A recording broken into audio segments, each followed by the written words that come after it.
India goes all the way back to Civ 1. Their leader from that game, Kandy, has appeared in every single launch of a new civilization game, until now. Kandy is not playable yet in Civ 7, and it's a shame. Welcome to Beyond Civilization Stories, where we explore the world beyond the lens of the world's most addictive video game. India have had 3 different leaders appear in the Civilization series: Kandy, Ashoka, and Chandragupta. Ashoka has reappeared as a leader in Civ 7, leading anyone you like, it doesn't matter.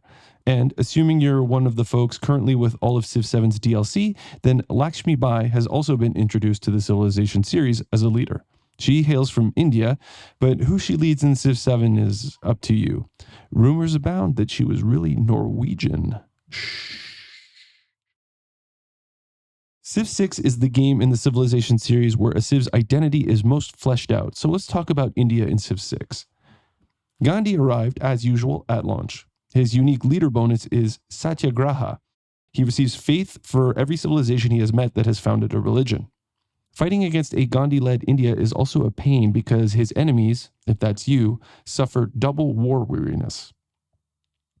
Obviously, Kandy's reputation for nonviolence means that he tries to be a peace-loving lad in Civ 6 and despises leaders who accumulate warmonger penalties.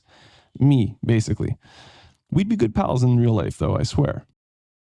India's unique ability is Dharma, which translates to something akin to right conduct.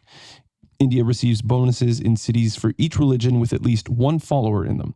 Missionaries have extra charges, and their trade routes spread 100% more religious pressure. India's unique unit is the Varu. The Varu is a heavy cavalry unit that reduces the combat strength of adjacent enemy units, making it a bit of a heavy obstacle enemy armies have a tough time getting around if they want to try to get to those archers in the back. It appears as an elephant, similar to India's unique unit in Civs 3 and 5, the War Elephant, and the Mauryan unique unit, the Purabetara. Basically, the defining characteristic of an Indian unique unit is that it be a mounted elephant. That is something that has stuck in the Civilization series. In Civ 6, Indian builders can build their unique tile improvement, the step well. The step well is pretty meh, since a farm could almost do you better for food. A well-placed step well could get you a little extra faith, and their yields do increase as you progress through the tech tree. On paper, India is a pretty mid to low tier Civ, but you know what? I've always crushed it when I've played as them. Chandragupta was added in the Rise and Fall expansion as a second leader for India in Civ 6. He's India's leader for players who are more inclined to go to war. Chandragupta's top priority is to expand as much as possible.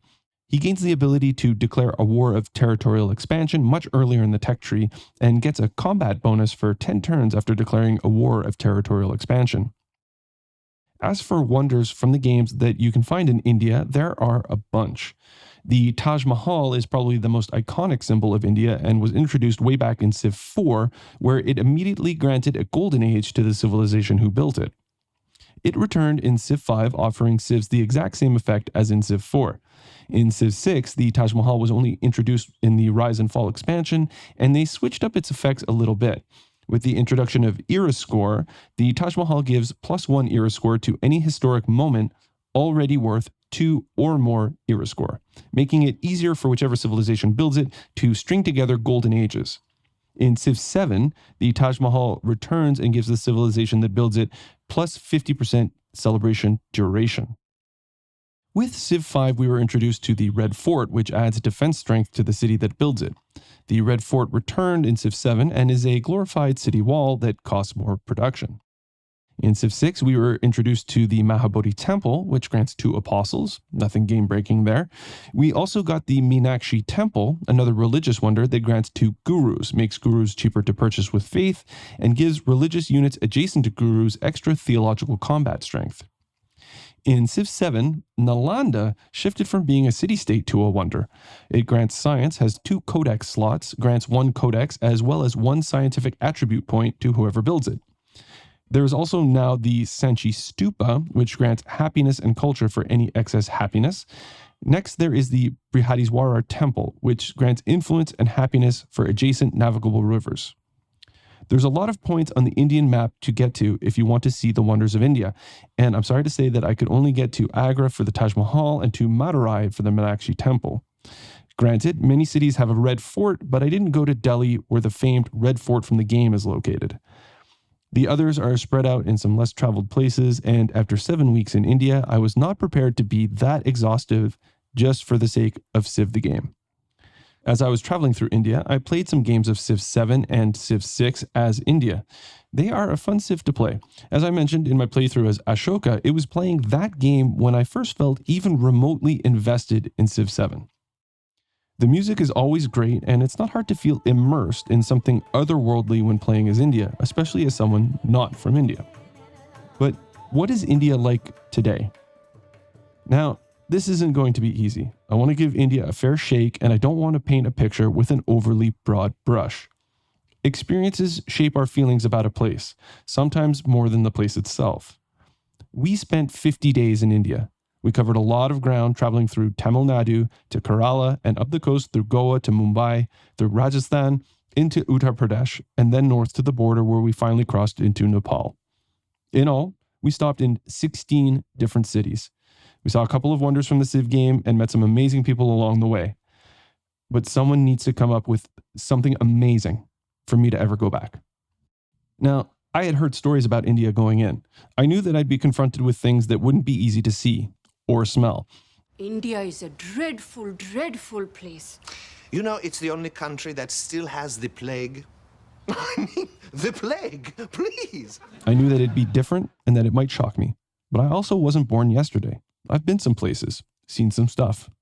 I hoped that within the jungle of horrors, I'd be able to recognize beauty in equal kind. I've been to countries rated low on the economic totem pole, much lower than India, and I've almost always found beauty and kindness in equal measure there. You'd be surprised sometimes by the resilience of people who rise to meet the challenges they are faced with and do it with kindness and grace. Not in India. Hear me now. I'm not speaking about all of India when I say this, but there is so much more aggression, suffering, and frustration than there will ever be of peace, patience, and joy. It exists, but it is so unbelievably buried below a heaping pile of misery and pollution. I know that there are some people who travel there and are transformed by their experience. Not me. If anything, I was transformed for the worse. If you're one of those who visited India and absolutely fell in love or lived through the pray chapter of your own story, then I applaud you. But no matter what you point out to me as to reasons why it is such a great place, let me warn you that none of it will change my mind, and I'll be inclined to think you might be a bit cuckoo. Before you accuse me of only seeing the darker side of India, let me share with you a few tales from the road. We arrived in Chennai and were immediately shocked by what we experienced. First, the honking. I know that traffic in major cities around the world can be chaotic. I even talked about the traffic in Tehran on this channel, but after 3 minutes in India, the traffic in Tehran seemed peaceful and logical. Every car, motorbike, or tuk-tuk exercises their right to the klaxon with impunity. They're not polite about it. They hit that thing hard and long, and seemingly for no reason. In India, at every moment of the day, a man is pissing by a wall. Yes, there are cows in the streets. Garbage? Yep. Pollution? Oh my goodness, yes. I came down with a respiratory illness twice, my girlfriend once. There are so many people, it is staggering. I know that India is now the country with the highest population, but it is ridiculous to think how it all adds up. Basically, take any street in your hometown, and for every person on foot or in a car or on the bus that you're seeing, put 3 people next to each one of them. Basically, 1 out of every 6 people on Earth is from India. The food is fine, if a bit repetitive. It is at least nice that any meal you will have will be good. Every kitchen knows how to put together a meal, but we suffered 4 poisonings, 2 each. Food care is suspect. It's kind of fine if you're a vegetarian because you're mostly going to have just varieties of flour mixed with water and cooked in different ways. Bread, nutritionally inert food. But if you eat meat, as we do, watch out. I thought if I used just the right spices, cooked it long enough. Spices trick your nose from recognizing what might not be fresh enough to keep you from keeling over. Also, what is so odd is that they use utensils, but not to eat. Don't get me wrong, some Indians use knife, spoon, and fork to eat, but the vast majority use their hands. And I mean, that's fine. But they will use utensils to move the food to their plate or banana leaf to then eat with their hands. They use the utensils because the food is hot. So they will spoon or ladle rice or curry or whatever from serving dish to the plate, and then they will eat with their hands. It's perplexing. After coming from Iran, where people were kind, eager to help, and curious about us, in India, more often than not, I was treated like an unresponsive ATM machine. The poor rushing to us for charity was fine, expected even. But the relentless parade of salesmen and tuk-tuk drivers following us yelling, excuse me, sir, excuse me. Well, it gets old. On more than one occasion, we booked a hotel only to arrive and then be told that they could not accommodate us. There are no sidewalks. At one point, while walking past a crowded food stall, 3 women were attempting to pass through the narrow passage between the crowd and the traffic. I stepped to the side to let them pass. A man who had been walking behind me could not be bothered to slow down and, without breaking stride, stepped around me and walked right past the women, pushing me into the crowd of people waiting to order food and pushing the ladies all into oncoming traffic. While we were sitting on the subway, a young woman approached an NPC only to have a man rush right in front of her and claim it. Seeing this, I got up and offered the young woman my seat. She smiled and declined. We saw fights break out often, mostly between irate women and men. For most of our journey, we made excuses for all of this aggression, and my girlfriend and I fought as well. But it all kind of makes sense when you read one of the Hindu holy books, the Mahabharata, and learn that Hindu theology is largely built on writings centered upon a civil war. The story of Indians fighting one another goes all the way back, and it doesn't seem to have stopped. Listen, I could go on, but let me try to think of some good things about India that I can share with you. As a traveler, I rely on transportation, and India does all right in this regard. Though most people will probably tell you to travel by train, and yes, the network is robust and comprehensive, your experience on trains can range from tolerable to absolute terror, depending on your patience and or how long your ride is and or how much you decide to spend on your journey. For longer distances, we actually preferred the buses. You can lie down properly and get a decent night's sleep at a half-decent price in an air-conditioned vehicle. The various applications designed for booking and live tracking these modes of transport are also modern and help to make sure you get on the right bus or train. Uber works in most places and is affordable. Tuk-tuks are also a half-decent way to hop about the city. The only downside here is that if you're not Indian, drivers are conditioned to say that they don't have change, hoping that you'll just say, keep it. Occasionally as well, and this seems to be exclusive to tuk-tuks, you will order one using Uber or the local ride-hailing app, and they'll either just not come pick you up, unless you add extra money, or they'll flat out demand that you pay extra for the ride. It's never a ton of money, but some drivers just do their business and are very kind. So to see some drivers indulge this practice is upsetting. But I'm losing focus. Stick to the good stuff. Hinduism is a colorful religion with strong roots. Not all of it is positive, like the caste system and its rituals, and the lasting effects they've had in society, which are felt more than they are directly observed. It is, however, intriguing to see and learn a bit about as you travel. Women's dress, especially in these more traditional and conservative villages, is a particularly striking splash of color in those otherwise gray and dusty Hindu towns. The temples, statues, shrines, and monuments are equally impressive and usually represent some of the best preserved and maintained parts of the city. India is, by all accounts, an affordable place to travel. A half-decent hotel is relatively inexpensive. The internet is fast and works just about everywhere. Hot tip, if you do go to India, get a local phone card right when you land. Don't think you'll get into the city and take care of it there. You'll need a local number to use all of the important apps. Anywhere you go, anything you want to buy, the first thing out of the merchant's mouth is usually, what's your phone number? If I could go back in time, that's what I would do and save myself a ton of headaches. I'd also say that most places, for good and bad, subverted our expectations. Most places with a drop of something else usually made life a bit easier and enjoyable. Let me explain. India is not simply one grand unified country. It is a union of several kingdoms, each with their own unique identity. When my girlfriend discovered that there was a communist state in India, as she was born a Soviet, she was very intrigued. This is what prompted our visit to Kerala. Surprisingly, this dash of egalitarian spirit has transformed Kerala into the cleanest, most well-educated, and modern state in the whole of India, and where an individual's life expectancy is the highest. It was one of the few places that had sidewalks for pedestrians and trash bins for public waste. We thought that Goa was going to be annoyingly overrun with tourists from America and Europe. Although North Goa, near Baga Beach, did have all of the charms and annoyances that come with over-tourism, southern Goa was quite peaceful with beautiful, pristine beaches. Panjim, Goa's administrative center, was also a surprisingly peaceful place. We discovered the Bausaheb Dayanand Bandokar Memorial and learned about Goa's beloved ministers who have helped transform the province into what it is and kept it in a state that stands apart from the rest of the country. It's not surprising that this is the one region that so many people from the West come to visit. It is the one region where I reckon you can consistently find peace. Mumbai, one of the most populous cities in the country, we worried would be overwhelmingly difficult to manage. However, it has some of India's best infrastructure, and as long as you're not trying to cross town during rush hour, it can be quite a delightful place.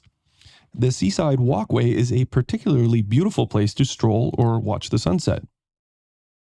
Finally, one thing I have to admire India for is that it is unabashedly and unapologetically itself.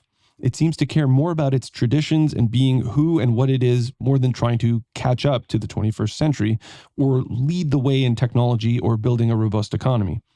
In that regard, kudos to you, India. Don't ever change. As a small addendum to this video, I wanted to talk about Sri Lanka. Before arriving in India, we spent about 3 weeks in Sri Lanka. The reason I include it here is because it is the home of the city of Kandy, which appears as a city-state in Civ 6 and has reappeared as a scientific independent power in Civ 7. In Civ 6, Kandy is a religious city-state that grants a relic to its suzerain every time a new natural wonder is discovered. Kandy, as a religious city-state, makes a lot more sense than a scientific one since it is the spiritual center of Sri Lanka. It's a nice town with an impressive man-made lake in the center. Here in the city, you can see monkeys, monitor lizards, and oh my goodness, bats. So many bats. Huge, frightening bats. Bless God, they're vegetarians. Also, right as we arrived, Sri Lanka got hit by one of the worst hurricanes in half a century. It destroyed much of the infrastructure in the highland parts of the country, including Kandy, that won't be fully repaired for the better part of a decade. Thousands died in the flooding that occurred as rivers rose to unprecedented levels. My heart goes out to them. If you go to Sri Lanka, be sure to add Kandy to your itinerary. It's a nice place with some gorgeous views and one of the most beautiful sunsets I've ever seen. Lastly, I want to talk about Varanasi. This was one of our last stops in India. I don't want to say too much about it or too explicitly, as doing so could get me in trouble. But look it up.